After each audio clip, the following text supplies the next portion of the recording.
It's your boy, Boss Cowboy Sports, bringing you another one. All right. The weapon is on the way, according to Nick Harris. He said it with a lot of confidence, too. With a lot of confidence. That's good news. Can you handle the truth? You can't handle the truth. It's time for us to get to work. What are the chances that we roll into training camp and they're just going to roll with the receivers that they have, and they say Jonathan Mingo is going to get the shot at number 2? Yeah, I don't think that's going to happen. I don't think that's going to happen. He said that with a lot of confidence, y'all.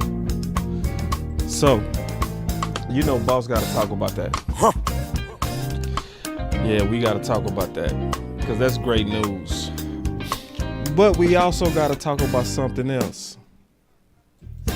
Your boy Boss is still Team Trench. See, y'all thought I'd change. I did not. I'm Team Trenches because your head coach is Team Trenches.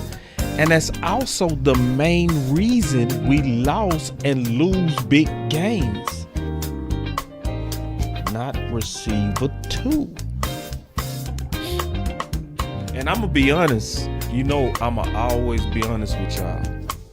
I said this early on Twitter. Team weapons versus team trenches when we was trying to figure out the best move for pick 12. We lost sight of the other side of the ball.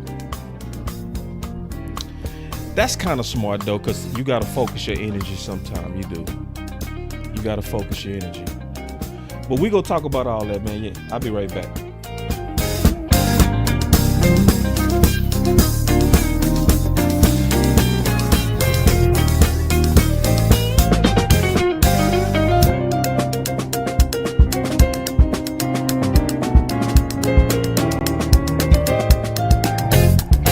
Team weapons, team trenches. Both of y'all right. Is Amari coming back? Who knows? We need some help though. But don't lose sight of what's first. Let's go.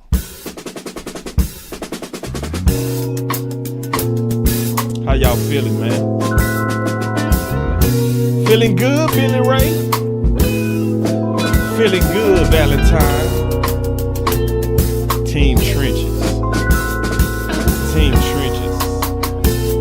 Henny is in the house. What's up, my brother? My brother, the OG. Let's get it going. Still Team Trenches. Huh. Let me get a sip of this water, man, before I get going. Y'all know how it is, man. You gotta sip some water, man.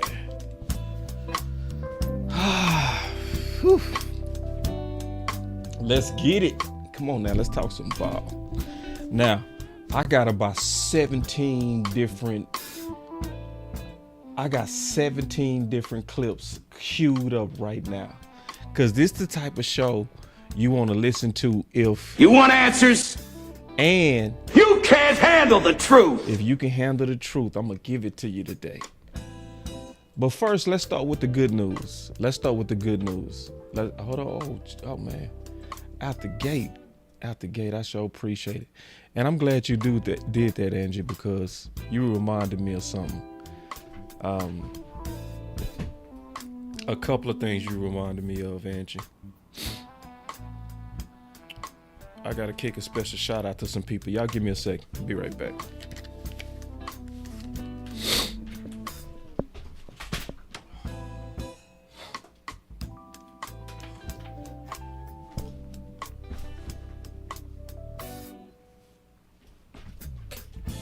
Feeling good, Billy Ray. Feeling good, Valentine. Alright. I gotta do this. This is very important what I'm getting ready to do. Give me 1 second. You know how the phone be popping up ads? You be like, bro, did I ask y'all to pop up some ads on me?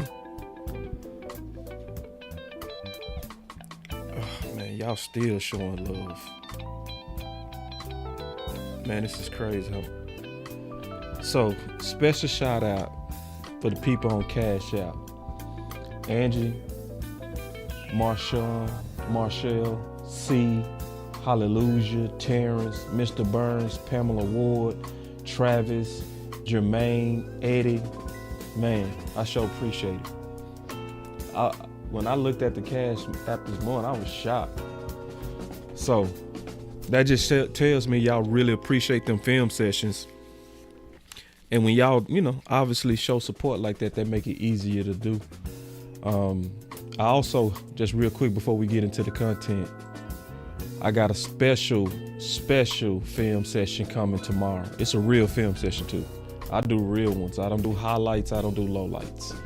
I show the good and the bad. And this time it's gonna be on that boy, Mingo.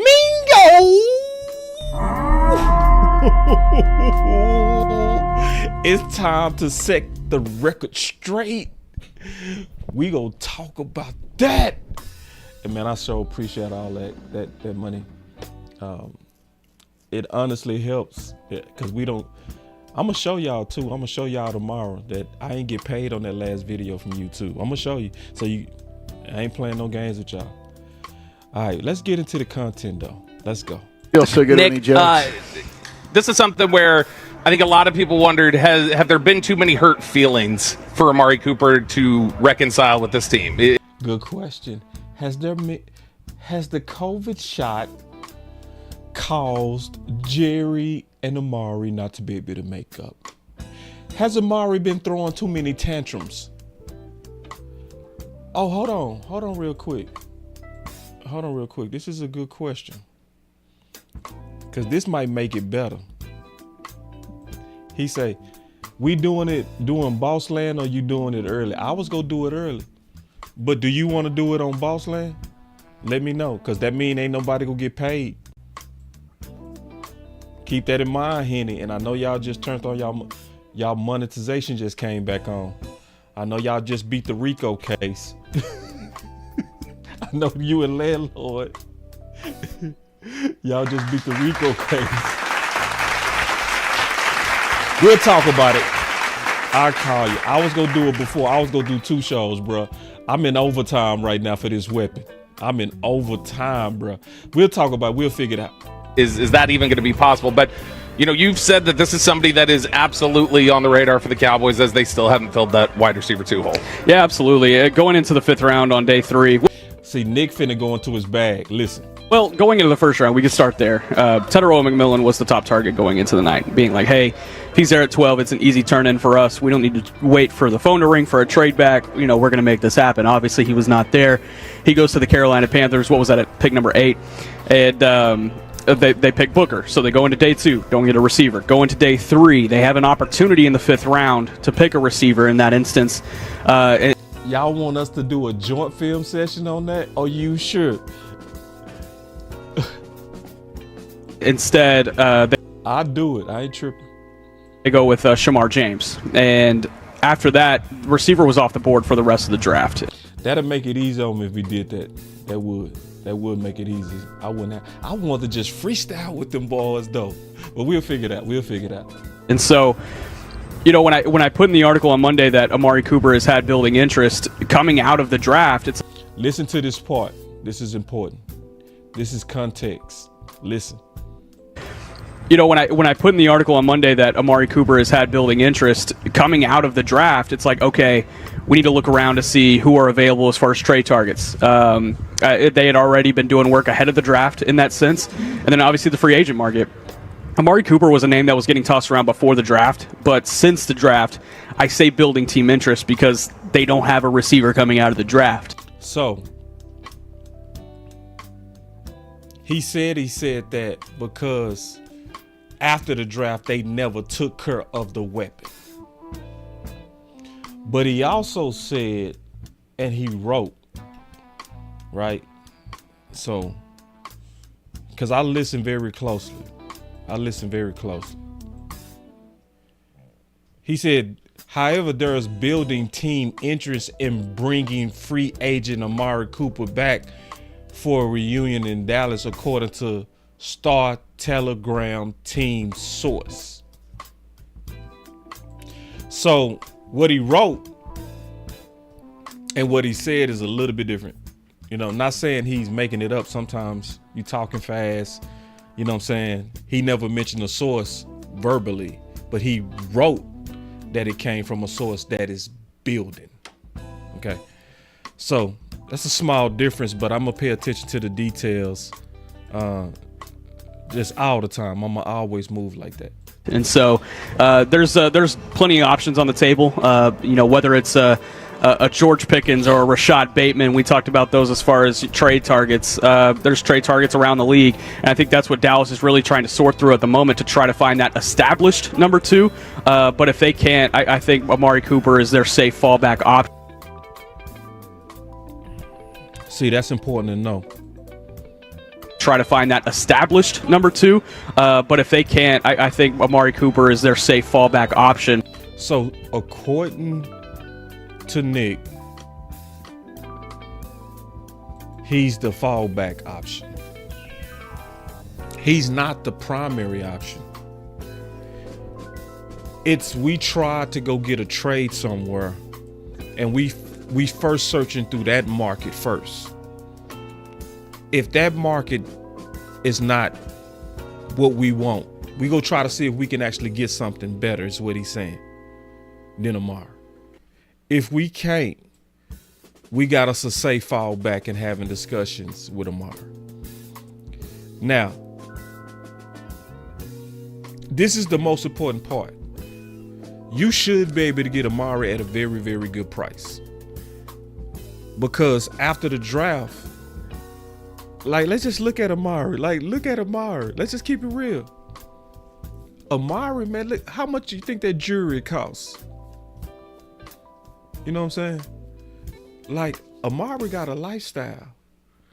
And sometimes you start, them checks draw up. And if you Amari, and if you Keenan Allen, sometimes this is what it comes down to. And I'm just keeping it real. I'm finna keep it all the way real with you.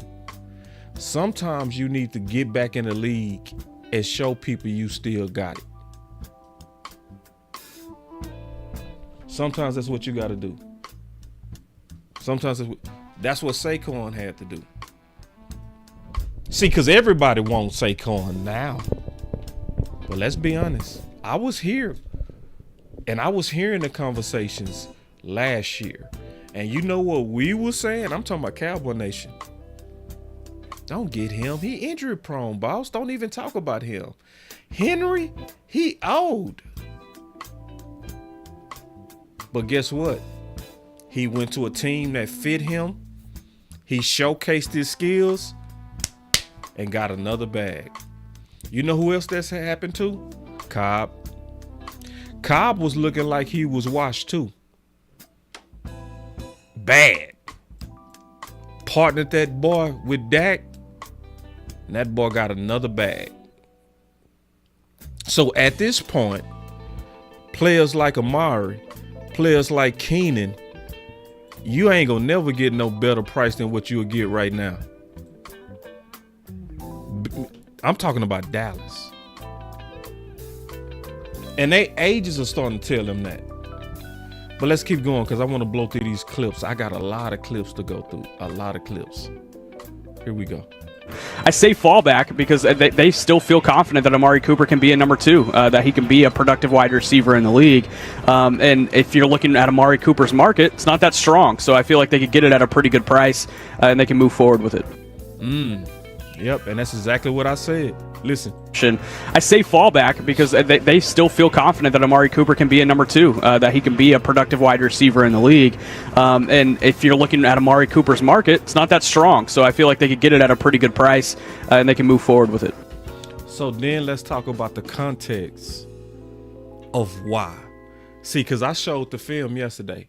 Y'all need to go check out my film sessions. I don't do highlights. I don't do clips. I look at every target. Every time they threw a ball at them. Even if the ball is batted down, I'm going to show that.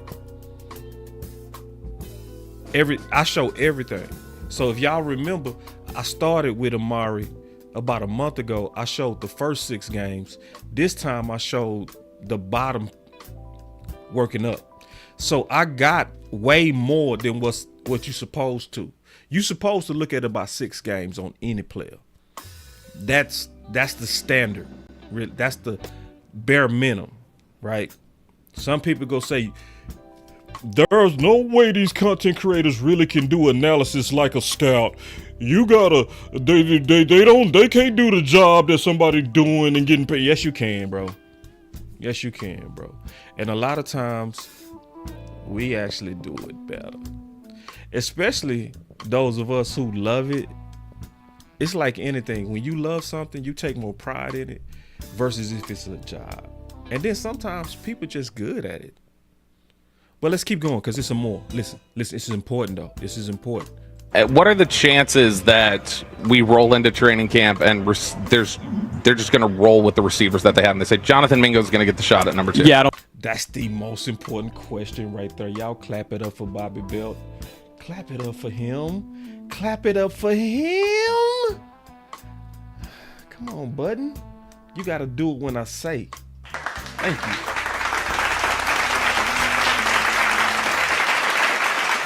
One more time. What are the chances that we roll into training camp and they're just going to roll with the receivers that they have? And they say Jonathan Mingo is going to get the shot at number 2. Yeah, I don't think that's going to happen. At least.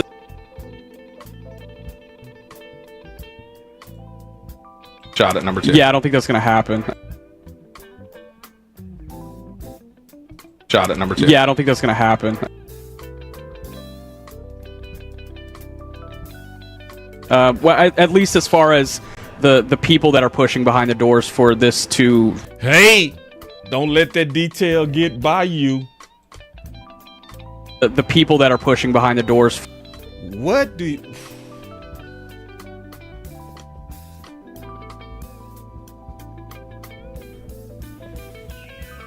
Shot at number 2. Yeah, I don't think that's going to happen. At least as far as the people that are pushing behind the doors...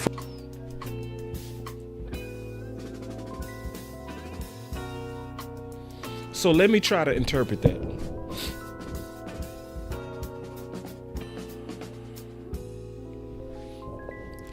Let me try to interpret that. He said, I don't think that's going to happen. At least from the people that's pushing behind the doors. So one thing that says to me is whoever's pushing for this has influence. Who could that be? That also has a tone of another tug of war. Because if you pushing for something, that also likely mean that you probably getting pushed back. But Nick sounds confident because he sounds like he trusts that whoever this source is has major influence. That would almost make me think that it's Jerry Jr. Because Jerry Jr. has been, have y'all noticed his name been coming up a lot? Y'all remember in the first press conference with Brian Schottenheimer, he referenced Jerry Jr. Have y'all noticed Jerry Jr. and the power of Jerry Jr. has been growing? I think, and I'm just spitballing, but I'm just kind of reading the tea leaves, and I'm also reading his confidence. I don't think so. I don't think it's gonna be Mingo. Like, he said that with a lot of confidence. I know Nick too. I ain't saying I'm his best friend, but Nick ain't that type that's gonna BS you. He's gonna be very careful with his words. He's a professional. He's a trained journalist out of North Texas. He's made for this. He's trained for this. He ain't gonna play with this.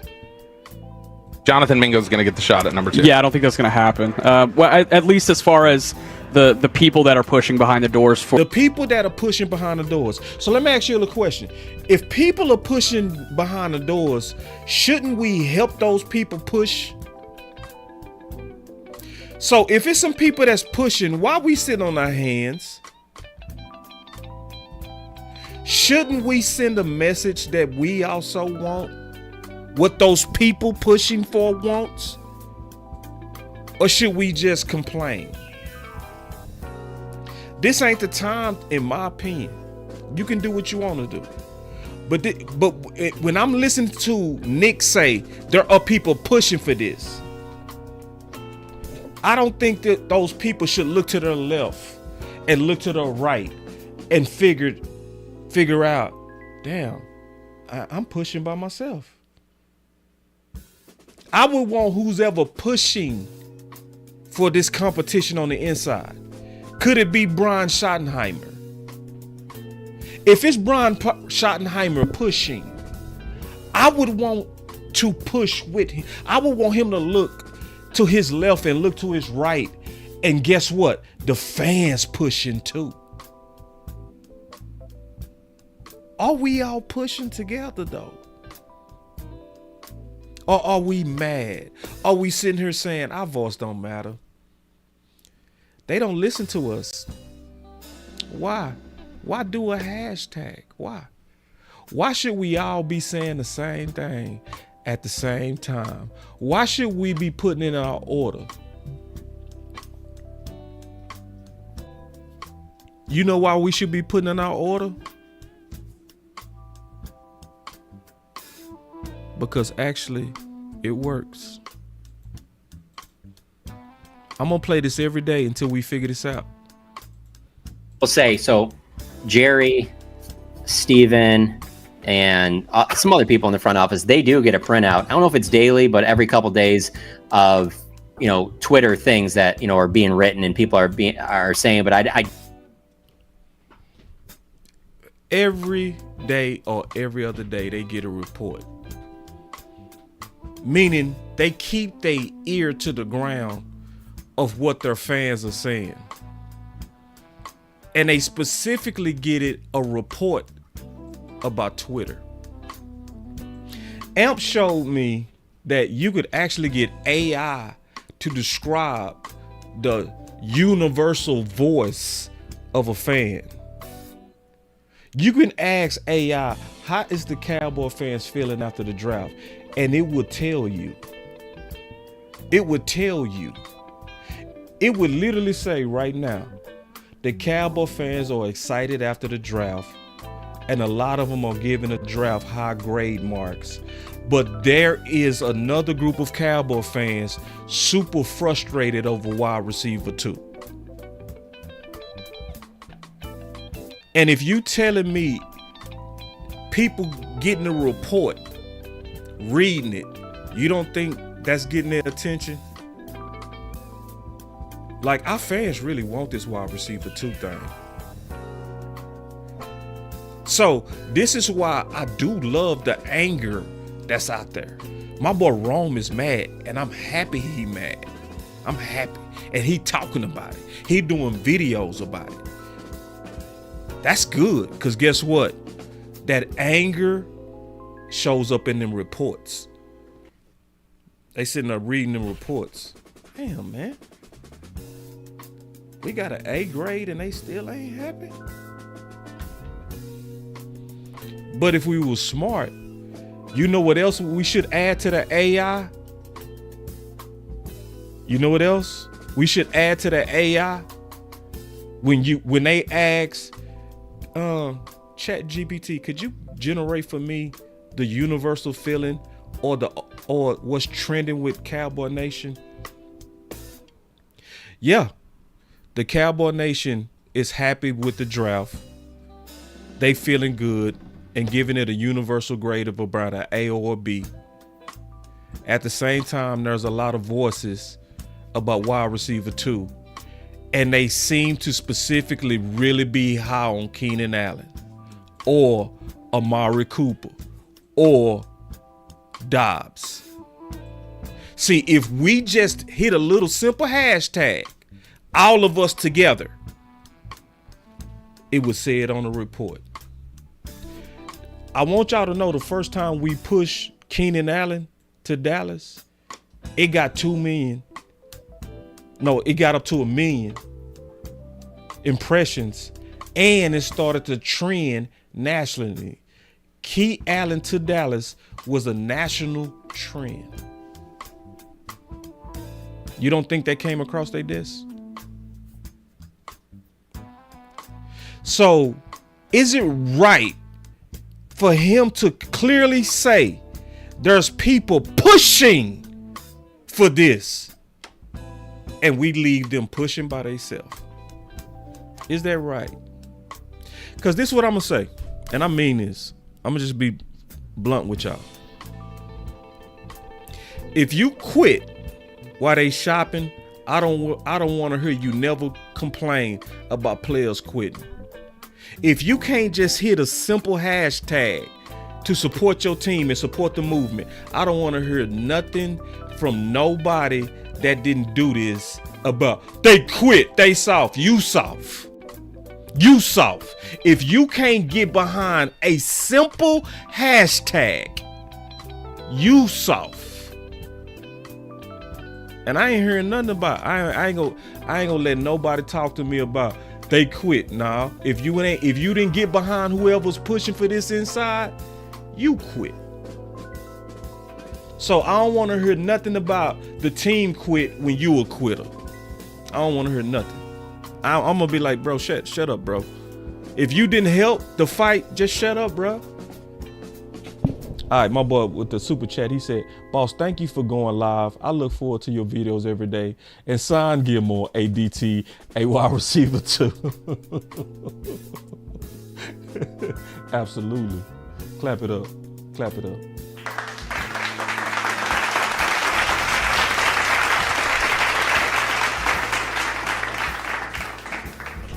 Huh. All right, let me keep listening to Nick because he preaching. For this to get addressed, for them to get a number 2 wide receiver. My question is, does it happen before OTAs? Does it happen before mandatory minicamp in early June? OTAs start on May 19th. Obviously, the comp pick formula has been worked out as of Monday at 4 p.m. So they can work toward finding a free agent if they do want to pull the trigger on an Amari Cooper or a Keenan Allen or one of these other names that are available. But I think they're doing their due diligence in the trade market right now, and they feel selectively aggressive in that trade market right now. I'll tell you that. There have been names that they have done research on, they've done homework on. Obviously, nothing has just come to fruition yet. So, from my film research, I'm gonna tell you in order, in my opinion, who would just super kill. First on my list is Calvin Ridley. And his contract is a lower end, high quality contract. It'll probably put sticker shock to, but Calvin Ridley, I checked his film this week. I did a film breakdown. Well, that boy Calvin Ridley is ooh-wee. You talking about Dak friendly. They said, according to Next Gen Stats, that his separation per target is 2.7. It looked like he way more than that on the film. I'm gonna just be honest. He looked like he way better than that. Number 2. And I'm gonna tell you right now, to me, the most ideal and the best fit for everybody, Waddle 2, but his price tag, that's why I don't got him number 1. His price tag is and his contract is getting ready to expire soon. So he only had a 3-year contract, Waddle. So, I looked at what could probably be a fit, something that I felt like I would try to talk Stephen Jones into. But this boy Dobbs, I checked out his film. Yes. He's a route runner, y'all. Love was throwing him some ugly balls. But that boy know how to, he's a route runner. He is. This is the best part about him. Henny, you can double check me on this. He gonna only cost about $3 million because he in the last year of his contract. So he would be perfect because he's on a rookie contract. Matthew Golden just went to Green Bay. So they might be looking to try to get a pick for him. And if he came here, he will be on his 4th year and he will be playing for a big contract. So he has incentive to ball. And he would only cost $3 million.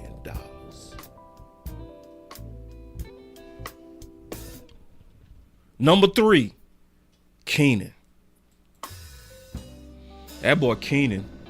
The best part of Keenan versus Dobbs, you don't have to trade nothing for Keenan. You just got to get a price that's respectful. You just got to do a price that's respectful. I would say you got to come to Keenan right now. I would come to Keenan with about 7 million, 8 million with incentives that can get him up to 13 because that's what he wanted. That's what he wanted, allegedly. But because he's in I call this the humbled market, because now teams have been rejecting your price. That means your price got to come down. But if you want that type of talent, now keep in mind, out of everybody that I named, he has the highest separation per target. Older Keenan still gets more separation than even young Amari Cooper. Amari Cooper at his best was getting 2.8. Keenan Allen as an old man is still getting 3 yards of separation. He is the most savvy route runner out of everybody that I mentioned. And then last on my list is Amari. So let me get through this. So does the rest of the league think he could be a number 2 still? Yeah, that's a good question. Great question. That's I'm not confident in that just based on what happened last year with him. Going back to 2023, obviously he had a pretty strong season with Cleveland, but you wonder if maybe he just never had his feet right in Cleveland with the quarterback change and all the drama going on there, and then he gets to Buffalo. Keon Coleman starts to emerge. Listen. Khalil Shakur begins to emerge almost. Listen. As soon as he gets there, he dealt with an injury as soon as he got there, so bad luck. It took him a while to get on the field, and then yep, all of a sudden he hits free agent market. So it's so he was there for a short period, he's saying, and other receivers were starting to get going. Then he had an injury in the midst of that, right? Hurt his momentum a little bit, and now all of a sudden you're in free agent and you look like you washed. It's almost like what happened to Saquon, where he still has stuff left in the tank, but it ended bad with New York that made people doubt him. So sometimes you can get these people at a discount because the way that the season ended would make you think that they done. That's why you got to watch the film. And I did a film breakdown on him yesterday. You'll clearly see he's not done. He clearly can easily be a solid number 2. Is he what he used to be? No. But could he be an asset? Absolutely. not really like he had any time to really get his feet rolling, but you have to take that for what it is, especially at the wide receiver position with the age that he is. It's certainly a factor in this whole ordeal too. That boy Nick is cooking. Y'all clap it up for Nick, man. He doing. I got some more clips. I ain't gonna play them because he said so much.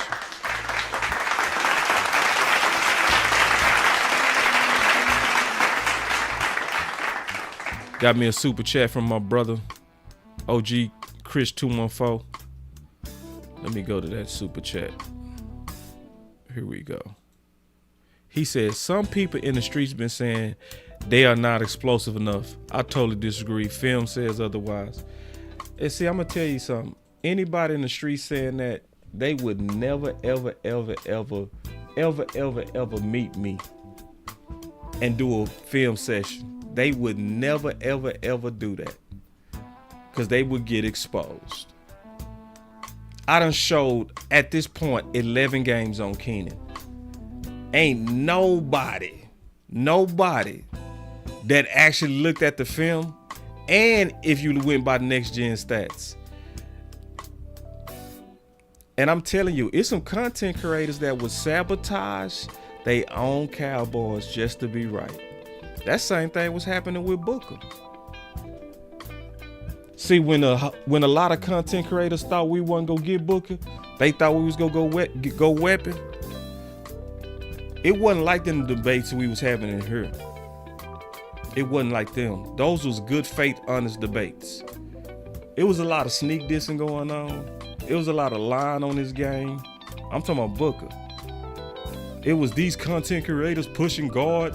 Don't make no sense. And this is how you know they frauds. Because if you really mean it, you stand on it, even after the pick.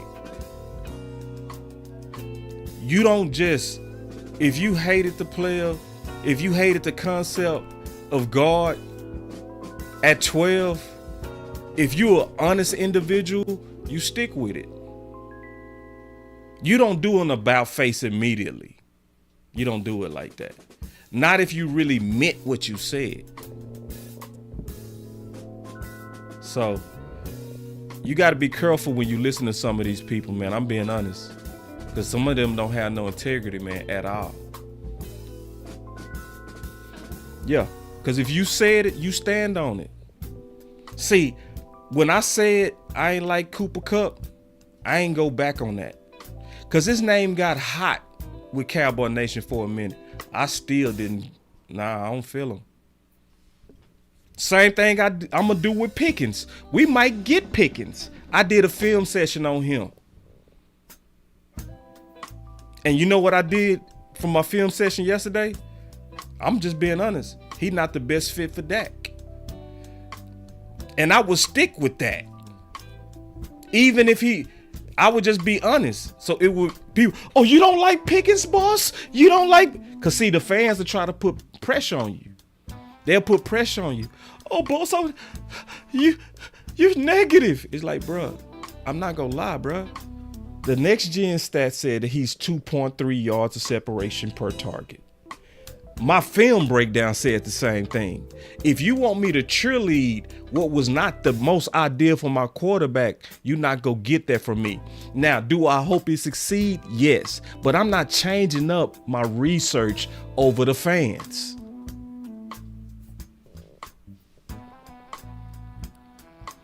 And I'm telling y'all, anybody that say he washed would never, ever in their life meet me in an arena with the film on. They would never do it. They would dodge. They would talk shit in a safe place.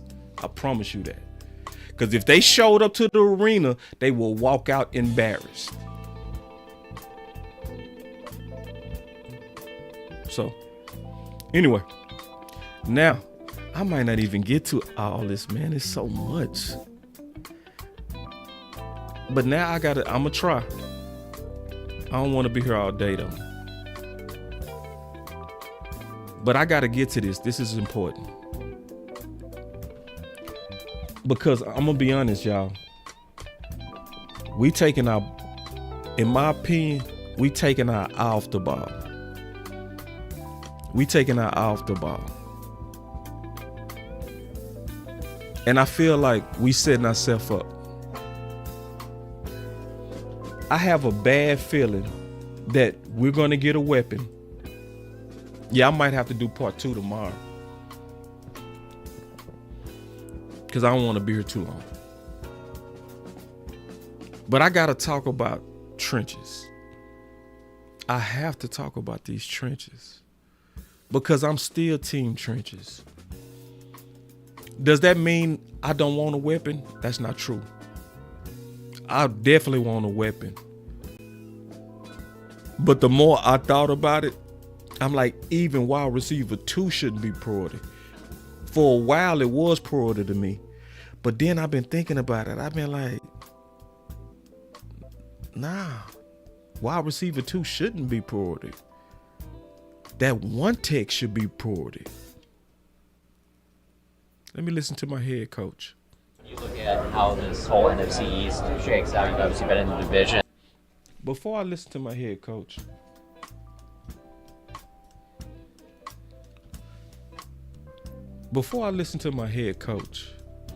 this is one of the reasons I got the Booker pick right. You know why?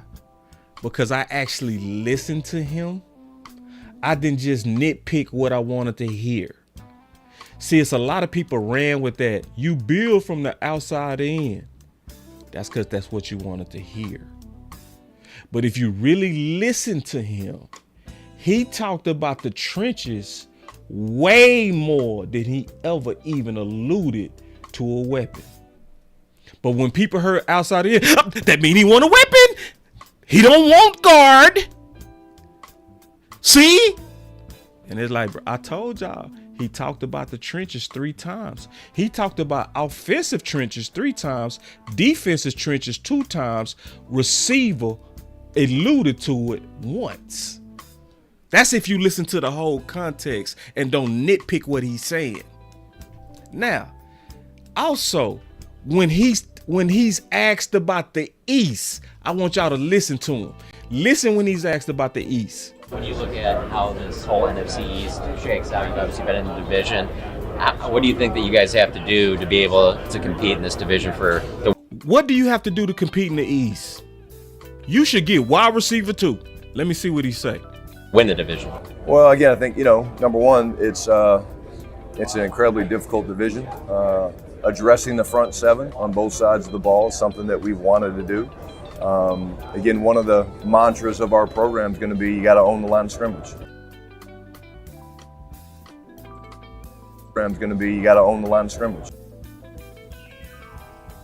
Again, one of the mantras of our program is going to be, you got to own the line of scrimmage. Again, one of the mantras of our program is going to be, you got to own the line of scrimmage. And so, wanted to do. Again, one of the mantras of our program is going to be, you got to own the line of scrimmage. And so, whether it's Philadelphia, Washington, the Giants, they all have good fronts. And Giants, they all have good fronts. They all have good fronts. Giants, they all have good fronts. They all have good fronts. And so from an offensive perspective, you got to be able to do that. From a defensive perspective, you have to be able to pressure the quarterback. But it's going to be really a fun division to watch, but one that we feel very comfortable in our ability to go and win. When you look at how... So when he's asked about the East, did he say anything about a weapon?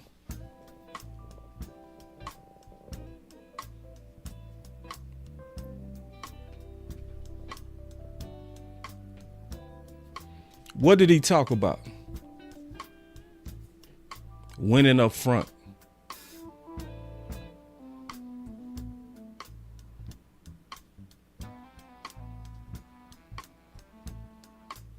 What do you want your offensive identity to be? Physical. Again, I talked a little bit in the opening press conference about... No, hold on. Y'all already know about that one. Let me play this one. And is there anything else you'd like to do before the draft starts? What do you want to do before the draft start? Well, first and foremost, we're always looking to create competition. We're certainly not done, whether that remains in free agency over the next, couple weeks, or whether that's through the draft. We really want to attack the front, on both sides of the line of scrimmage. A couple weeks, or whether that's through the draft. We really want to attack the front, on both sides of the line of scrimmage. A couple weeks, or whether that's through the draft. We really want to attack the front, on both sides of the line of scrimmage. I'm really free agency over the next, couple weeks, or whether that's through the draft. We really want to attack the front, on both sides of the line of scrimmage. On one side, he just want Booker. We should attack the front just with Booker. Is that what he said?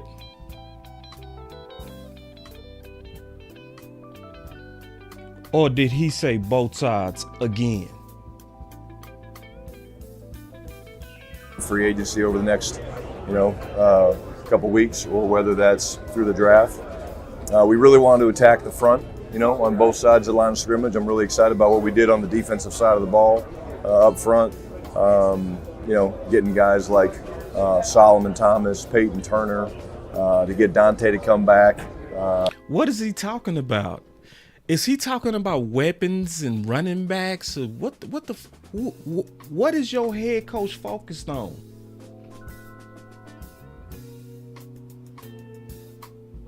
Those are guys that give. See, let me explain this. This is a good question. Say, didn't he pick up 6 offensive linemen? See, a lot of people reading that wrong.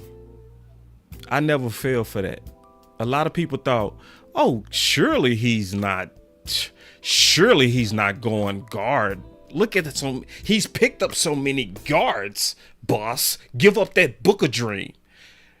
No, y'all read that wrong. What was actually happening is he was rejecting them boys. He was basically saying, Luke called it swiping left. What do you do in them day naps when you're not interested? I don't really like white girls. No. I don't really like yellow bones. No. I like them Africans with that natural hair. Yeah, I'm gonna hit the love button on that one. That's what he was doing. They kept bringing stuff to him. Oh, we got you. He like, man, didn't I tell you I want a physical front, bro? I didn't want no dude who quit. Swipe. And that's how I knew that they was having a tug of war. Everybody else was saying, oh, no, they're done. Those people that won't guard, they're foolish. That boss and that Lou, that OC, that Vach, they're just stupid content creators. Y'all was reading it wrong. And we was reading it right the whole. We was like, bruh, how will somebody be telling you that their main thing is physical and you bringing me these people who ain't played in a year?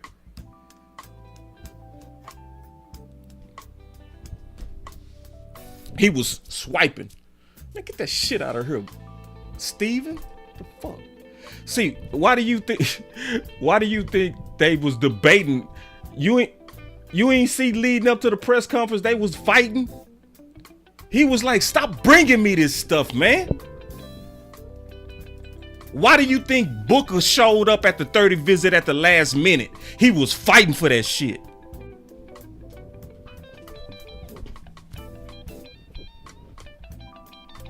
Ooh, I love this super chat right here, boy. God. Boy, I like that. You thinking. Woo! Man, that'll take over my show if I start going with that.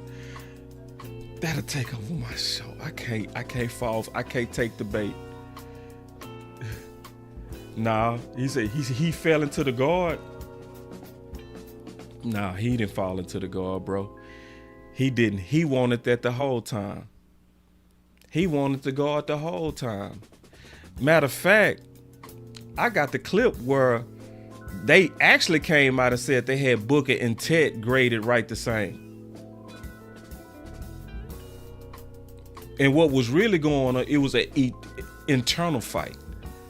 Stephen Jones wanted the weapon. And I already told y'all they was fighting. Steven wanted the weapon. Brian wanted the line. He wanted the physical front. And this is all consistent of what he's been saying. And we know why Stephen Jones wanted the weapon. He was thinking budgets, like he always does. If we get the weapon right here, we have his rights for 5 years. And we don't have to go into this expensive free agent market and get a weapon. We can just get any guard. That'll work. And Brian was like, no. Am I the coach or what? I told you what I want and what I need for my vision. Yeah, that's what happened. Hold on, I'll show you, bro. I'm gonna show you I ain't making it up.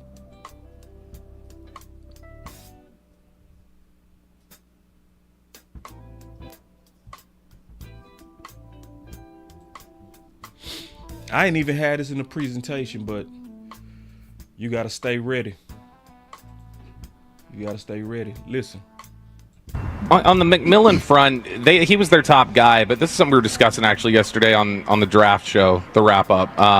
You weren't able to make it. I know Zach was banned by Football Ops from being in the building at the same time as Jay Toia. Yeah. But Understandable. with the Tet McMillan pick, I think a lot of people, we haven't discussed a whole lot this angle of McMillan. I don't think was so much higher than Booker actually on their board. Like I think they had Booker graded similarly. It's just the need was there with the receiver that would have just made it such a slam dunk. But for people who are maybe upset with the Booker pick, like and really wanted McMillan, this is a player they got that the Cowboys graded similarly to McMillan.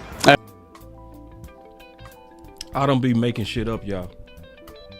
And then we gotta also keep in mind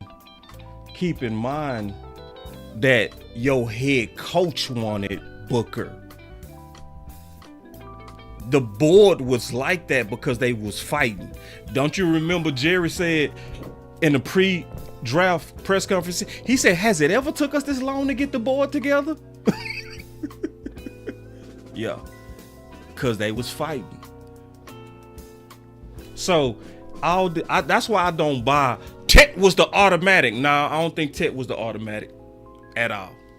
I think they putting that out there for the people that want weapons, and they know that there's a big mob of people that's mad about the weapon, and they trying to put it out there. We tried. He just got picked at 8. It's wee woo. That's what I think. I might be wrong, but I ain't buying that shit at all. Oh, you see this guy? See this guy? Number one bullshit guy. He do the wee woo. Your head coach been way too consistent on what he wanted. He been consistently saying what he want. Us an edge to play on the edge. The more I learned about Solomon, I met him a couple years ago at Dak's event.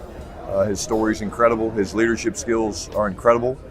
And so, yes, I wanted Booker more than Tet. In order, I had Genty, Booker, then Tet. I wanted Booker more than Tet too. At first, I wanted Booker over even Genty until Genty showed up at that pro day. And then when he confirmed my boy work is just making him like crazy. We got Vach in the building and landlord. So, you feel me? So, that was my board. I had him over Tet. And I wanted what my head coach wanted. Just keeping it real. we're excited to bring him into the mix. My boy Deshaun say, boss, they wanted Booker more than Tet. Nah, not everybody. Brian wanted Booker. Steven and probably some more people wanted them weapons, and they was fighting about it. Peyton Turner's a guy that I remember coming out of school, Houston Long, and then of course we all know Dante. Playing against Dante last year, it was like, damn, he's really good. And so, and then, you know, again on the other side, Robert Jones was a guy that we were really excited about. We watched it, but really about creating competition starting on the fronts. The game is played in the trenches. It really is. The game is played in the trenches. It really about creating competition starting on the fronts. About creating competition starting on the fronts. Really about creating competition starting on the fronts. Really about creating competition starting on the fronts. Really about creating competition starting on the fronts. Really about creating competition starting on the fronts. Really about creating competition starting on the fronts. The game is played in the trenches. The game is played in the trenches. The game is played in the trenches. It really is. And it doesn't matter if that's the first play, the last play, whatever it is, but it's always played up there at some point, whether it's trying to stop the run or having to hold up in pass protection up there at some point, whether it's trying to stop the run or having to hold up in pass protection, whether it's trying to stop the run or having to hold up in pass protection when you're playing in a 2-minute drive. So I think we've done a nice job with that to start. So I'm not lying to y'all. So when I say Boss still team trenches is team Brian, I'm not trying to win an argument. I'm not trying to be the smartest guy in the room. I believe this first, and I want my head coach to get what he wants. So for all the people that been like, I want Jerry and Steven to get out the way, but I want to force a weapon. You was actually, you know what I'm saying? You was kind of overriding what your coach wants, to be honest with you. You know what I'm saying? Just keeping it real. All right. So I told y'all, so that's 2 times I told you that he mentioned defensive trenches twice. He mentioned offensive trenches 3 times. I'm going to show y'all where people got it off. I'm going to show y'all. So check this out. What do you want your offensive identity to be? Physical. Again, you know, I talked a little bit in the opening press conference about, you know, the marriage between the run game and the action passes, but he ain't talk about receiver yet, running back yet. He talk about the trenches. You know, as a football team, as an offense, we want to be physical. My MO has always been to run the football. You know, I really believe that the game, like I said, is up front. Led the league twice as a coordinator, proud of that. I think getting a guy like Clayton Adams. Now, he answering all of this from just one question. What do you want your offensive identity to be? Physical. He's still talking about running the ball. Now he talking about the coaches that he brought in for that. That's why I was like, bro, you got to get Booker. If I'm listening to what he was saying and not trying to put words in his mouth, if I was listening and I'm over here like, oh shit, that's Booker. Shit, Vach in the building. I got a clip in here with Vach. I'm gonna play a clip in just a minute with what Vach said. I would say the most physical dude in the entire draft on both sides of the ball was Booker. The most talented offensive lineman was Simmons, but the most physical. And so when, Vach, if you still in the building, let me know if I'm lying. Because I know he watched the film. I'm the most physical. Really helps us as the coordinator. His knowledge, I've been tracking him for a couple years now. He's an incredible mind when it comes to not just the run game, but just how to attack defenses and how to get favorable leverage and things like that. But physical is the first thing that kind of jumps out at me. Shit. All right, here we go. So now, this is why we got to focus on DT. This is why I'm calling all team trenches to arms. I need all the team trench guys and girls to get ready for battle.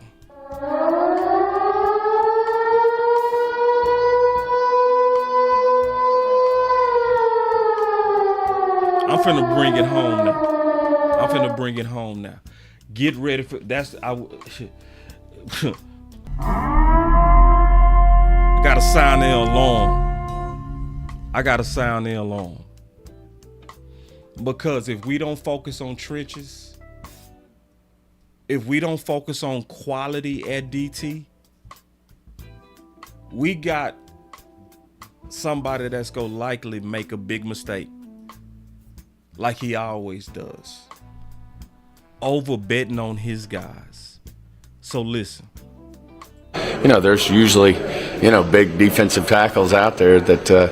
So this March 25th, this is last year. You can pick up. I know the Eagles picked up a couple years ago. You remember he said the Eagles picked up a couple of years ago? Remember they did that for Jordan Davis. Do you remember Jordan Davis? They came out there and Jordan Davis wasn't really balling, obviously, because he was a rookie. And most DTs take 3 years to develop. What did they do? They went out there and got Linval Joseph and Sue.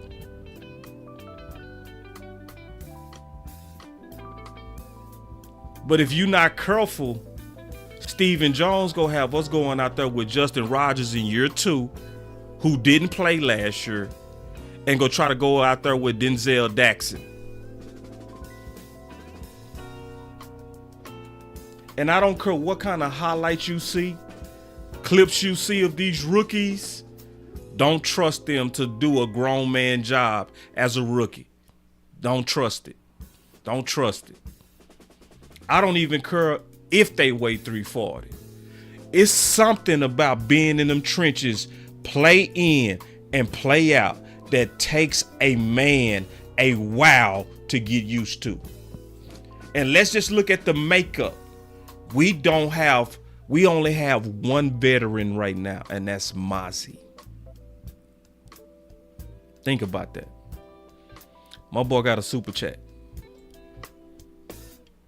He say, I'm trying to figure out how to report this channel but remaining real.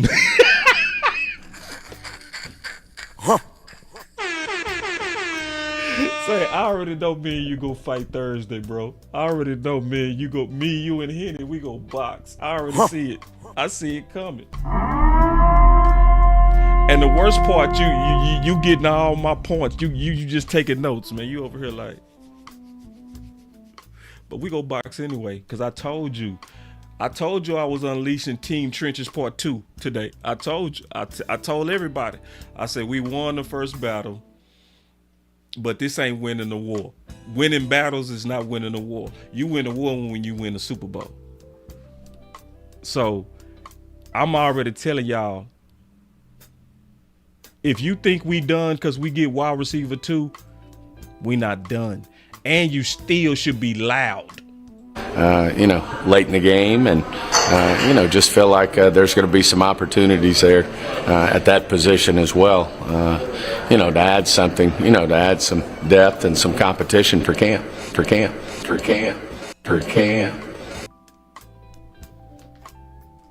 Did he do it? Did he do that? My boy said, what about Osa, boss? I think our 3 tech is good. I ain't got no problem with 3 tech. I'm talking about that 1 tech. These guys are 1 techs. I think our 3 tech is just right. But I want us to do like Philly did. Your DT room is so young, you should already have a vet in here, man. And see, I'm going to try to show you a pattern of Stephen Jones. And this is going to come from Vach and Brian Broaddus. He gets so in love with our guys' philosophy that they literally have a philosophy that says, if we pick them, we got to play them. I was just listening to Vach. He was having a show with Star. And I think he made the point of the year. When you go watch Philly, what they do is they get a guy to push their bad players down. Dallas, they get bad players to push their average players up. Did Vach lie? Did he lie? That's what was going on with those swipe left guards. They was getting average players and bad players to push up Hoffman. Versus if you go look at what Philly does, they'll get good players to take average players to push them down. He gave another good example. They got Sweat and it pushed down Smith. The Cowboys would have never done that. They would have. We drafted Smith. We gotta play him. we drafted him. No, Philly said he ain't ready yet. He ain't ready yet. Let's go get somebody in here that can handle it.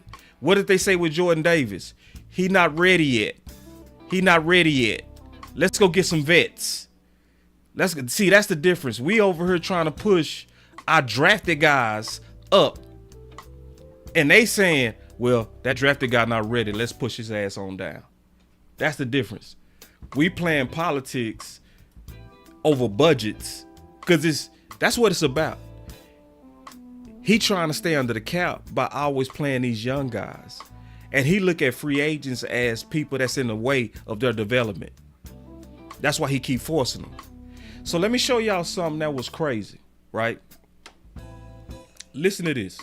That's what they were practicing with the other day. So these injuries that they've got with Mozzie Smith being out and Osa being out, and then no Lawrence, it doesn't make the group look particularly good right now. And so that's something that I think we're going to have to monitor. And hopefully, I was talking with somebody another source in the organization about with Osa's dealing with some things, but I was told, listen, it's May, just let it happen. And by the time we get to camp, things will be fine. And when it comes time to play, things will be even better. To add something, to add some depth and some competition for camp. Appreciate the question. He said, which free agent will Dallas sign before the season starts? Now, it doesn't have to be a specific player if you don't want to, Pat. It can be a position. But which free agent there for you? I think they're going to look at defensive tackle. That's just the vibes that I'm getting inside the building. But outside of Gilmore, I think it's defensive tackle. Mike Zimmer, he has his linebacker and linebackers, and now he's looking toward the defensive front. You see them go out and get a guy like Justin Rogers with the final pick. He's an absolute mass of a man, no Diddy, but they're not done at defensive tackle just there, because anybody that knows Zimmer knows two things. He requires linebackers to play at a high level, and he requires his defensive tackles to play at a high level. And the jury is out on what Mozzie Smith will be in year 2.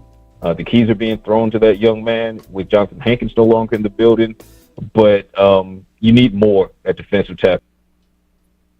Their defensive line right now, that was a little bit of a mess. They had some guys that were Marshawn Nealon, the rookie who plays as an edge, who we think might be the starter at right end, was having to play some 3 technique. They just don't have the numbers. No Mozzie Smith, no DeMarcus Lawrence. No. Hold on real quick.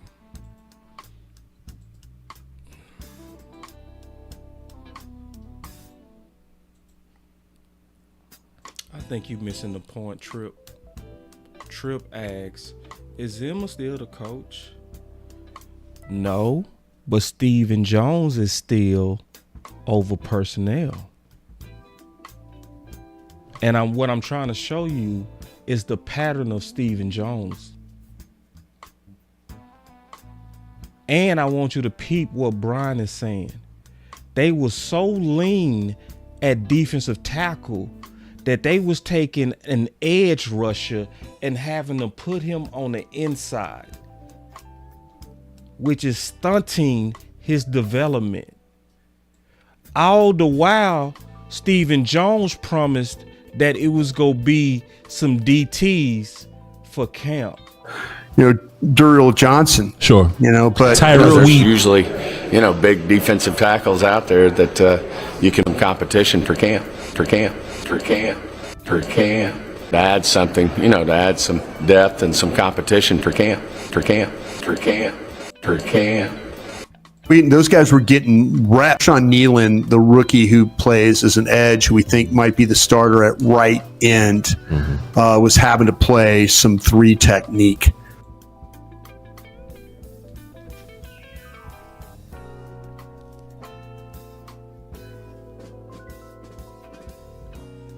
So you telling me this ain't something we should keep our eye on?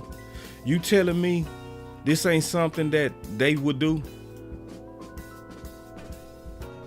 They just don't have the numbers. They just don't have the numbers, and was having to play some 3 technique. They just don't have the numbers. Some 3 technique. They just don't have the numbers. Some 3 technique. They just don't have the numbers. No Mozzie Smith, no DeMarcus Lawrence. No Awuzie. Osa Odigizua. Yeah, none of him. That's kind of where we were at with this thing. It was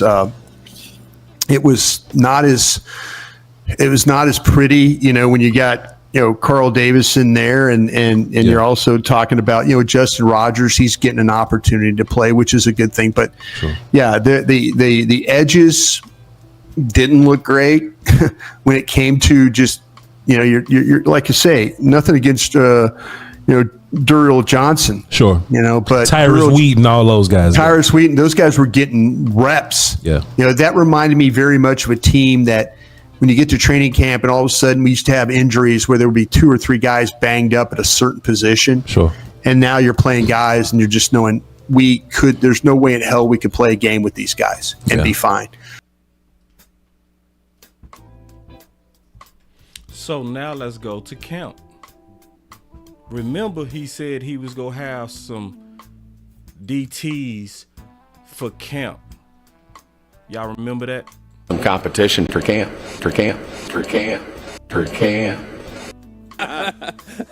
All eyes are on Mozzie Smith as he enters year 2 on the defensive line. The 2023 first-round selection has some work to do after a disappointing year 1. So, Eric, speaking of Eric, he had tweeted out yesterday, took a photo, and he's like, Mozzie look any bigger to anybody? Does he look back to this? Mozzie still is. Couple people said Patrick. So I want y'all to think about what Stephen Jones was doing. Mozzie was trying to gain weight back, plus coming off surgery, and he still never gave him the depth until about 2 weeks from the season starting. Now, he promised he was going to get them DTs in here for camp. So you hear them talking about, does he look any bigger? So you got a Mozzie trying to get up to speed from having surgery, also was trying to get his weight back up, and we still didn't add what we needed for that front. Walker tweeted that Mozzie gained weight. I think he gained some, but he's not back to his draft level yet. Now, the other thing to remember is he had the shoulder injury. He has not been able to do a lot of the same weight training and others. He was behind in that. So hopefully that comes along. Mike Zimmer was And he doesn't have as many undershirts to wear to look bigger after his storage locker got raided. Raided. It's one of those where it's going to take some time to get him to that point because of the shoulder injury. Zimmer has talked this offseason about, I've got an idea in my head about what I want him to play at, but I'm not going to tell you all what that number is. I'm going to keep that between me and him, probably because they know there were so many questions about it last year. They don't want to have a number that they're targeting for if he doesn't get it. I'm doing my job right now because this is exactly what I want to see. He said, bro, me too. This episode is making me feel like we don't need a receiver too. I understand the campaign and I just don't see this is what I wanted.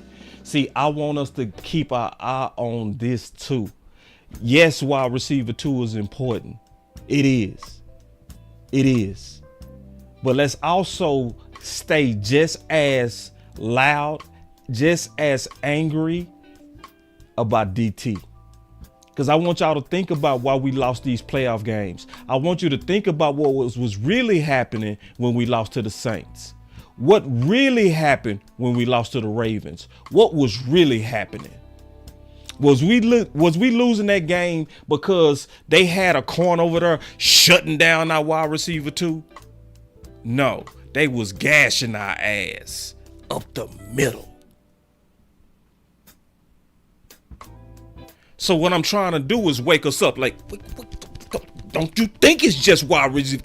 Don't you think we done because they got us a wide receiver? Don't wake the fuck up, man. That's why I told Lau yesterday. He said, man, I'm gonna take the Stephen Jones approach. I'm gonna be wait and see. No. We need a vet. Don't go in there with these year 2 guys and rookies. Like, yeah, let's wait and see what they do. That's what Steven was doing.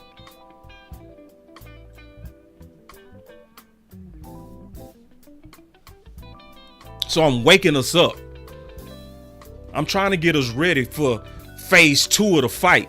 Phase 1, Team Trenches was trying to help Brian Schottenheimer get his line the way that he wanted it. Phase 2 is you got to take care of the other side too. And we got to be focused. That's why I ain't gonna never serve no positive Pampers. That's why I'd never be that content creator that's gonna be like, ooh, look, they making some moves. Ooh, look, he's 340. Ooh, here's a couple of highlight plays of him. Ooh, look, and then they start selling everybody that they finna work. Y'all better look at history. If Jordan Davis didn't work year 1, you really think these young rookie 6th and 7th rounders go just hit the ground and be able to take the onslaught of grown-ass men that been in the league for 10 years, that been eating steaks and potatoes, and like Vach would say, peanut butter? You better not watch no highlight clips and let that talk you into something. You better go watch real film. See, I've already watched real film. I've watched the real film. I ain't look at no clips. If I saw somebody trying to sell me on one of these DTs and I saw the video was only 9 minutes long, I ain't even look at that shit. Man, that ain't no film, bro. I ain't finna look at that, bro. I ain't finna look at no hype-ass video over no DT. I need to see what happens in the 4th quarter when he tired. I need to see what happens on passing downs. I need to look at you on running downs. I need to see, are you consistent? A highlight ain't gonna show me that.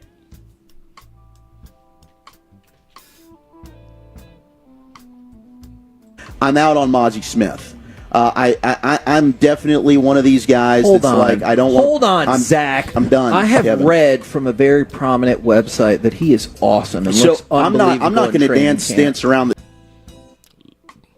Look at this topic. I went up to Patrick Walker yesterday before practice, and I said to him, what is it that you're seeing from Mozzie Smith? And he told me, like, I'm not going to say Mozzie's ready for week 1, but if you're trying to say Mozzie today hasn't shown any improvements from this time last year, and I just kind of said, okay, I mean, I guess, right? Like, the Mozzie of 2024 is going to be a little bit better than the Mozzie of 2023. Sure, that's kind of... But that's not what we're all hoping for, I guess, right? I suppose. Like, in your face, Wolchuk. If that's your reasoning, then okay. But I don't want to ever put the bus label out there too quickly. But you're out. But I've seen more progress from Justin Rogers, a 7th-round draft pick, in a week out here than I have from Mozzie in a year and a half. I'm actually interested in that because before you go... Now remember, Mozzie was also still working through that shoulder. Remember that. And if anybody truly watched Mozzie, by the second half of the season, Mozzie was balling. But I want y'all to think about how Stephen Jones was forcing them young guys out there, them drafted guys.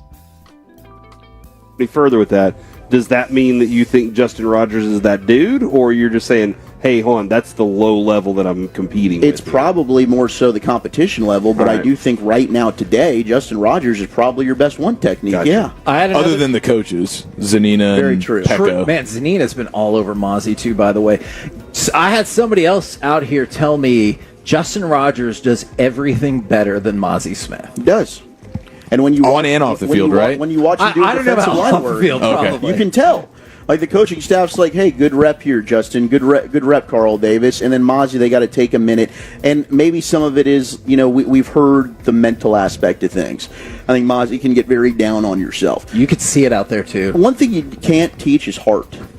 And I don't. There you go, Walter. That's an area I don't ever want to question when it comes to an NFL player. I need to see it from you, Moz. If it's there, show it. Because right now I'm not seeing any of that. Let me see that thing beat. Yeah, rookie contract, and then that's it for Mozzie. He does appear to be. He is down and not answering. You're in the this bell. boat already, oh, yes. too? Okay. The outboat. Yes. They're in the outboat. See, when you dealing with, I'm gonna tell y'all, when y'all dealing with DTs, now remember, Mozzie was our first rounder, and even he had to develop. Jordan Davis had to develop. Now, don't let nobody go out there and tell you, oh, just give these young guys a chance, bro. Okay, maybe lightning can strike twice, sure. But I want some insurance, bro. I want a proven vet that been in the league a while, that been in them trenches and in them wars. Because Stephen Jones would definitely throw them balls out there. And see, let me show you something. You heard what the media was saying. Zimmer was saying something different, and Zimmer was hot at them. Watch this. Secondly, Mozzie, what have you seen from so much talk about Mozzie? I'm so glad you asked, because if no one asked about that, I was going to mention it today. Okay. So there you go. So much talk about Mozzie and what he means. And can you talk about what you see from him and the expectations? Well, I'm gonna tell you. I believe, regardless of what I hear on the outside. Who you taking a shot at? Who you taking a shot at? You talking about the fan. I hear on the outside. I believe, regardless of what I hear on the outside, what we're asking him to do, he's doing a really good job. You know, you may not see him make flash plays, but we see him taking on double teams, getting his hands in the right place. I see him, understanding where he's supposed to be. You know, he's not going to be a speed rusher by any stretch. You know, he's going to have to be a power rusher and push the pocket. But as far as the run game, what I've seen so far, I've been impressed with him. He's doing a really good job.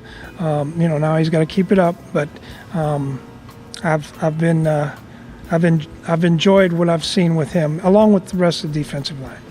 Okay, thank you. Thank you. Now watch this. Cowboys training camp practice out there. Brian, how the hell you doing this afternoon, buddy? Hey, doing great, General. Thank you very much. Sorry I'm a little late to the party. No, you're good. Got through some 9-on-7 runs and stuff like that. McCarthy continues to try and work combinations there with the offensive line. They kind of give us a little side eye now, standing up there watching practice with. See, Zimmer was hot at the media. Because you heard what they were saying. See, that take courage to do what the dudes was doing. So they was basically giving their opinions on who was playing better. And they were saying Justin Rogers was playing better than Mozzie. In my opinion, Zimmerman was trying to get Mozzie confidence up. They was also knowing that he was trying to play with that shoulder, And so they was like, based on what we asking him to do, he doing good. So they was basically mean mugging the fan in them tents.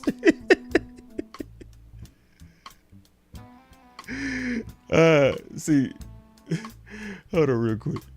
The defensive line. Really? Yeah, I think they're probably because they heard us talking about the Mozzie. Yeah, I think and it's like I said, it is what it is right now. I think everybody's a little bit. They want Mozzie to succeed, and I don't blame them. I really don't. And we're up there, we're trying to evaluate. But yeah, it was a good period. He had a couple of really nice reps. There was some quickness. I think a little bit more quickness going to his left than it was to his right. But he's trying. They're coaching him hard, and they just had the 9-on-7 periods. To add something, to add some depth and some competition for camp. So let's go back and remember. So you had Vach and Brian Brothers. They was talking about that the DT was so lean that they was having to take Nealon and have him play some 3-tech. Right? Now remember he said that he was gonna have these DTs in here for camp, Stephen Jones. But Brian was talking to Vach like, nah, them boys, it's not even a talent. They just lean. It's not enough of them. And even when Mozzie was going through that shoulder, they still kept it lean because Stephen Jones wanted to go with those young guys. So you seeing the media go at the coaches, you seeing the coaches go at the media. All because Steve. So what was happening with us? You seeing team weapons versus trenches, trenches versus team weapons, and the whole time. Some competition for camp.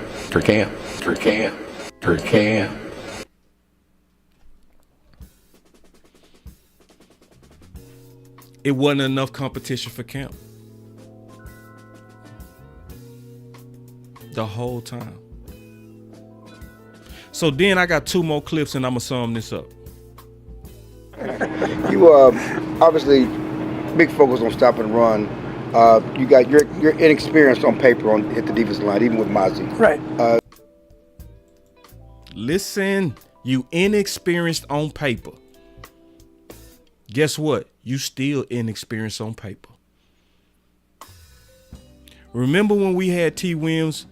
We was not mad. Hey, that's another subject. That's another subject, bro. See, man, don't get me started with that. Then my boy said, Dwayne Morris said, he said, boss, go look at the first 3 seasons of Maduko or Villa. It took 3 seasons, Dwayne. This is why, bro, y'all clap it up. This is why I say we got the smartest fans, bro.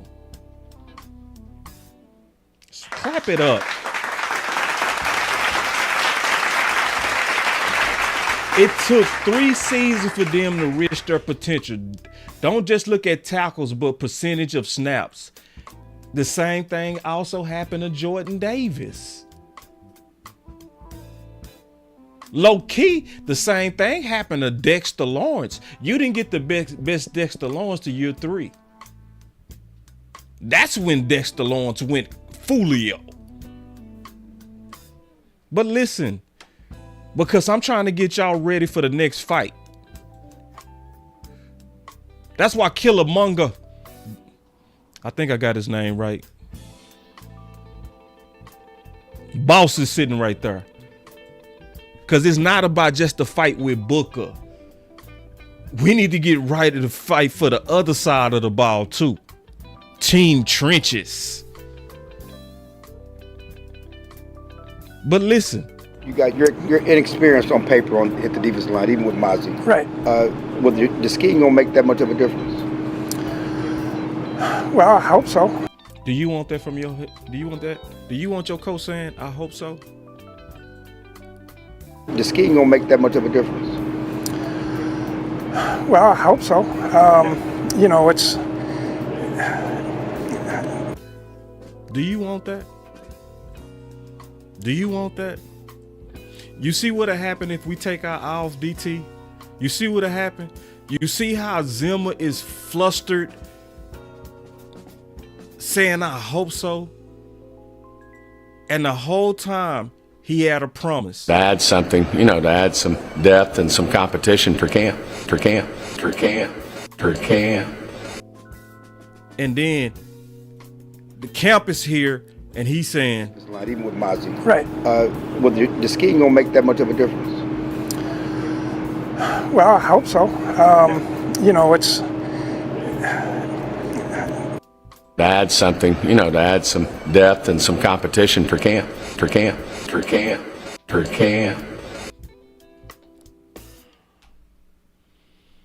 And so, if people remember, the whole time I was pushing. Man, get that man what he said he need. Get that man what he said he need. Zimmer finally came out one day and he said it. He said it clear as day. He basically named names. Look. You know, Mozzie's done a good job in there. We got to find some more noses, obviously. Oh my God. He said Mozzie doing a good job in there, but we got to find some more noses, obviously. Let me ask you a question. Who was the noses in there that didn't get named?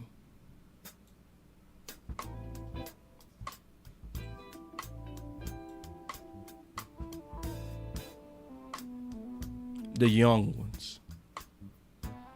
Not saying they not gonna be good, but you asking a lot when you asking some rookies to come in and go against grown men who've been eating steak and potatoes and been in NFL workouts for 3 and 4 years. He finally came out and was like, we need some noses, obviously. You know, Mozzie's done a good job in there. We got to find some more noses, obviously, see how these young guys do. So we'll just kind of go from there. Guess what they did the very next day when he came out like that? They finally signed Linval Joseph, and they got Phillips the next day.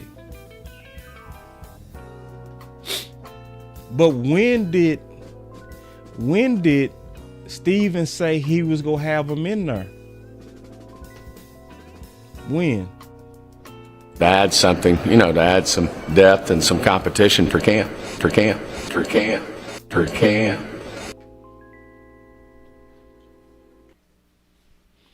So now y'all should understand why I'm Team Trenches. See, Stephen Jones believe that a draft pick can solve all problems. That's why you got to keep your eyes on this, and that's why we got to stay loud about this. This is a very good question. This is the question of the year. He said, boss, who's the best one tech available? So I already started looking at some free agents, right? And what I'm going to do is what I've been doing with the receivers, right? We're going to be going through these film sessions with these guys. And we go look at these guys together. When I do my film sessions, I do them in the public. I do it for everybody to see, right? That way we'll have confidence in what we're looking at. I'm going to be doing some film sessions on some, and it's not going to just be the free agents. It's going to be the same thing I did with the receivers. I'm going to be looking at guys that we should also be interested in making some trades for. So my boy Blackwell has been working behind the scenes. There's been other people that's been working and teaming up on this exercise. Because I actually did this exercise last year when I knew we needed a DT, right? What I did is I looked at all the teams and I looked at their depth charts. And I had to go through all 31 teams. I think Vosh did this with running back too. Because he wanted a running back. I wanted a DT. But this is the type of work you got to do. You got to go look at the teams that I call overstocked, where they got too many of them, right? So when you see a team that got too many of them, those are the teams that you can probably make a trade and get one of them off of them. So last year, based on my research, that team was the Browns, clearly. Washington was one. Even Dallas mentioned them. The Ravens, and it was also Arizona. Those 4 teams was fully overstocked at DT.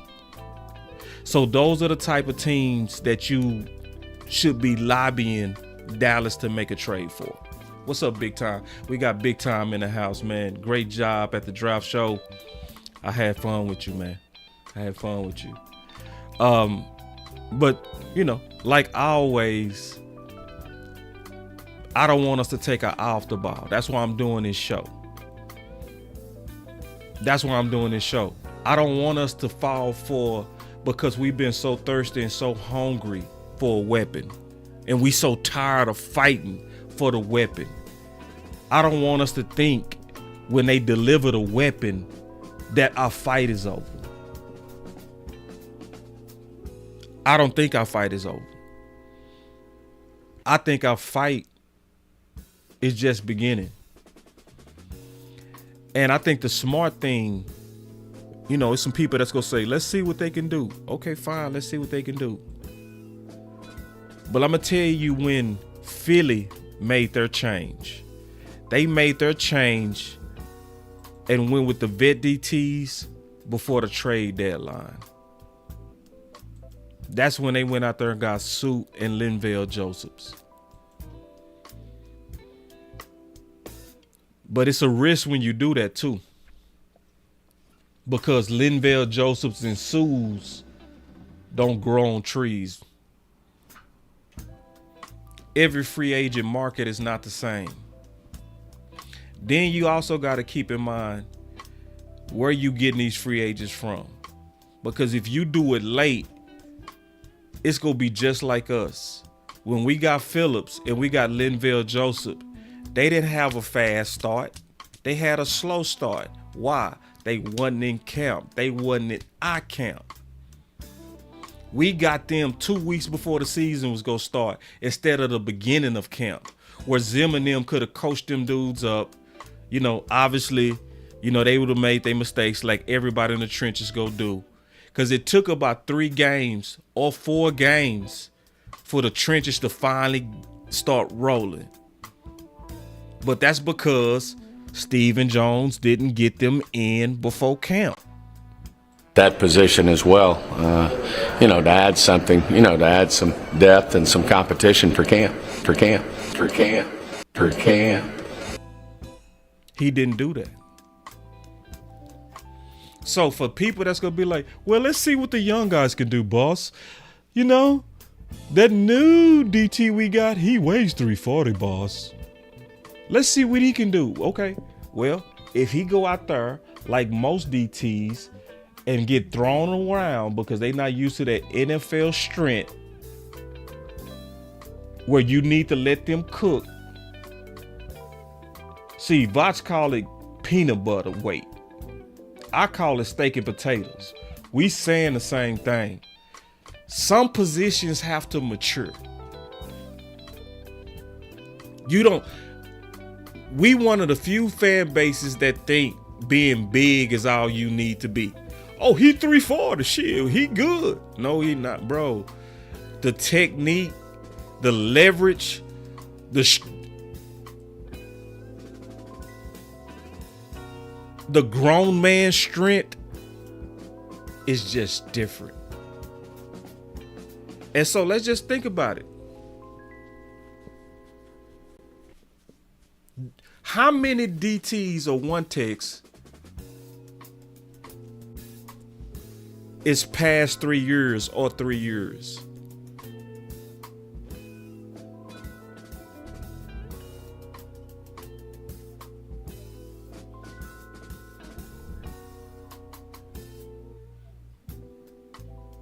How many one techs do we have that's 2 years or less?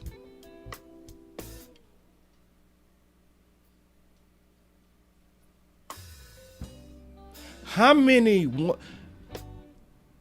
You have one tech going into year 3.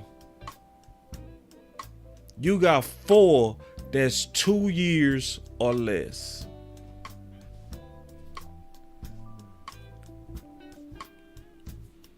So I had to make my case tonight.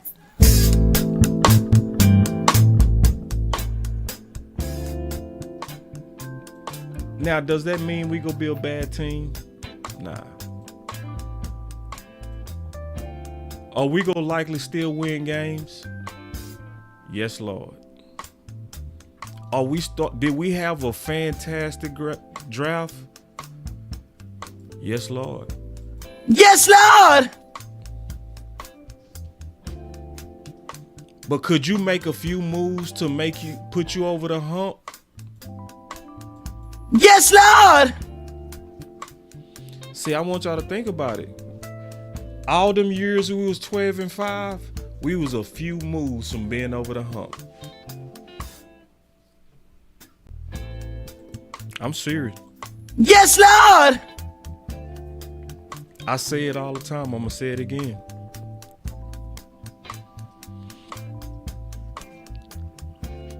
We chose LVE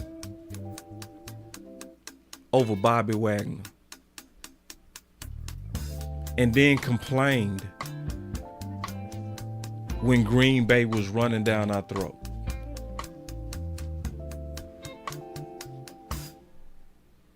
And we said, it's them itty bitty linebackers. And the whole time, Dan Quinn was sitting there like, I told this motherfucker, man. And what did we do? Dan Quinn like the little linebackers. We blamed him. And the whole time, he was over here like, for 2 years, I've been trying to get Bobby Wagner.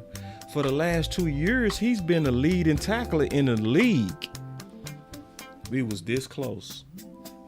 We could have been literally one player away from that Green Bay game being totally different. Because the real problem with Green Bay wasn't wide receiver 2. We couldn't stop the run. And balls was coming wide open. But they was mostly hitting us in the mouth.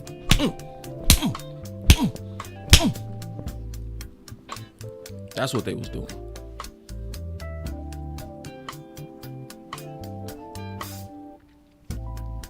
And guess who else should have been on that team?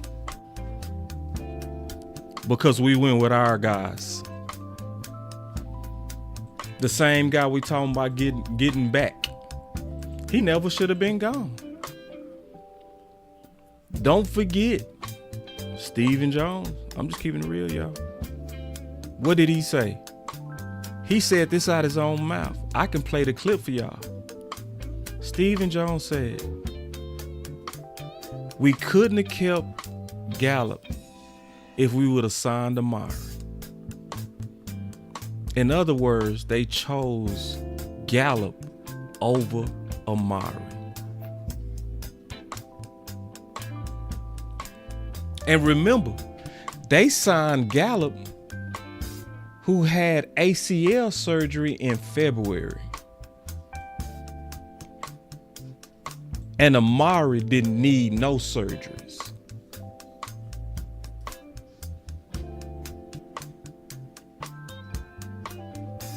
Yeah, I did a whole film breakdown on him yesterday, Mr. Pop Culture.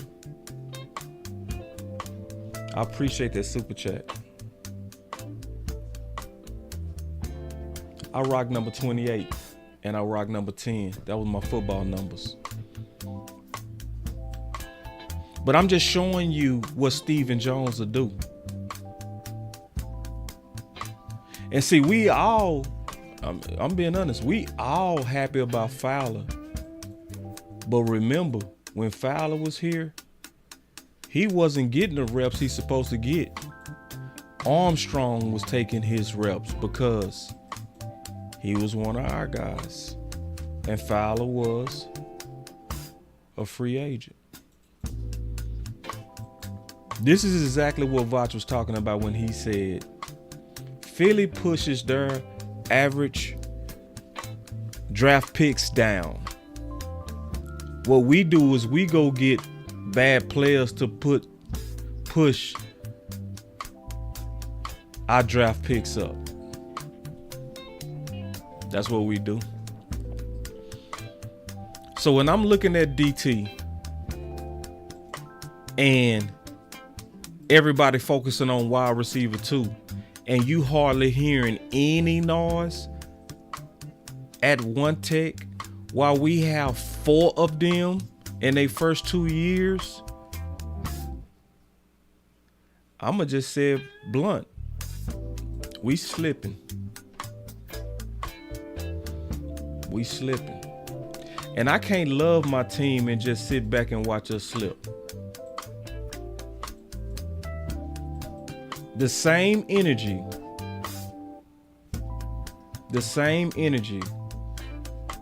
that we putting on wide receiver 2, we need to put on getting a vet up in here too. And I'm trying to get us prepared for that, because I'm gonna be working on that.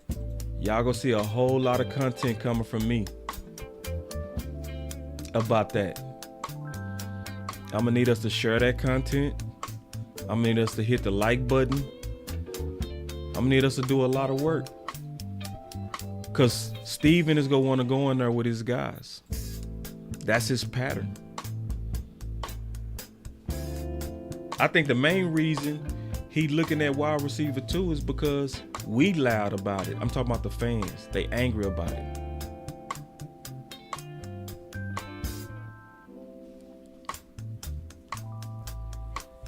So let's just get ready, man. Let's get ready.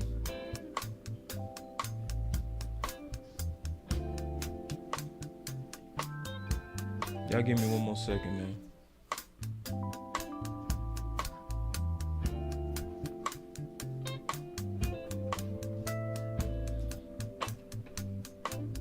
I'm gonna send y'all out with this.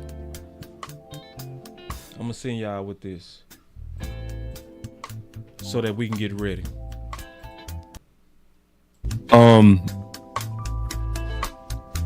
I forgot to say the biggest risk too. I forgot. We talked about the worst case scenario for the Dallas Cowboys. I forgot. Lovely. You know what I believe the worst case scenario would be? The absolute worst case scenario. And I believe it's possible too. All the weapons gone? That we don't get a weapon at all in the first or second. That we go into next year saying we believe in Tolbert and Mingo. Oh. And I think that's very possible. Because see, this is what people got to realize. This is why I don't serve positive Pampers. I don't. I serve the reality of how your team move. Stephen Jones has one of the worst addictions to over believing in them draft picks. Oh yeah. He'll go take Gallup over Amari. He'll do crazy stuff. He'll let Mozzie go out there with a bad shoulder needing to get 30 pounds. I hope I'm wrong too. But that's something that we have to consider, Edgy, because they do move like that. Like a lot of people don't factor in the history of Stephen Jones. All this talk over weapons, and then all of us could be left hanging. I mean that. Yeah. And then he'll go in there and say, Tolbert had 7 touchdowns and Mingo was a second rounder and he was a 30 visit. You're going to be shocked. And he'll go into the season with that. Last one. To add something, to add some depth and some competition for camp.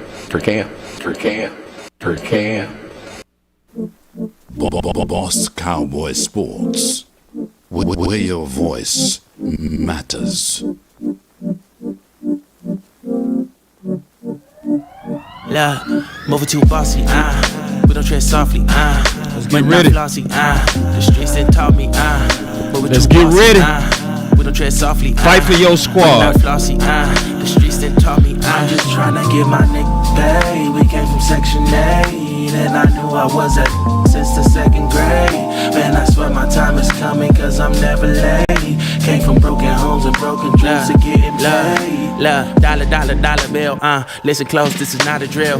Cause hungry trying to get a meal. I've been in light, who gon' pay a bill? I've been in action, been attraction, surplus with niggas lacking, shining light but still be blacking, red lights will stop the action, grand to go, even when it's slow. Higher heights to balance out the lows. Can't ride the wave cause you ain't got a boat.